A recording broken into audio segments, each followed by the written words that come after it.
চট্টগ্রামের গলিয়াখালী বীচকে আমরা সবাই চিনি, কিন্তু একই রকম কিংবা এর চেয়ে কয়েক গুণ বেশি সুন্দর একটা বীচ আছে দেশের আরেকটা প্রান্তে। শুনে অবাক হবেন, জি, নিদ্রা বীচ।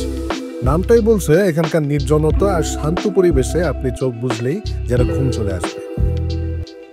বরগুনার তালতলির লুকানো এক জেম এই নিদ্রা বীচ।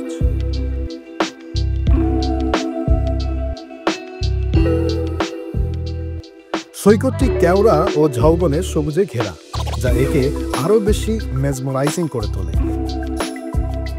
নিদ্রা সৈকত বাংলাদেশের দ্বিতীয় বৃহত্তম ম্যানগ্রোভ বন ট্যাংরাগিরির অংশ হওয়ায় এখানে বিভিন্ন বন্যপ্রাণীর অবাধ বিচরণ দেখা যায়। এটি পায়রা, বিষখালী ও বলেশ্বর নদীর মোহনাস্থলে অবস্থিত, যা সাঁতার কাটার জন্য উপযুক্ত। ভ্রমণের তালিকায় নিদ্রা বীচকে রাখুন আজই, আর উপভোগ করুন বাংলাদেশের সবচেয়ে গোপন, শান্ত আর অসাধারণ সুন্দর সমুদ্র সৈকতের অভিজ্ঞতা।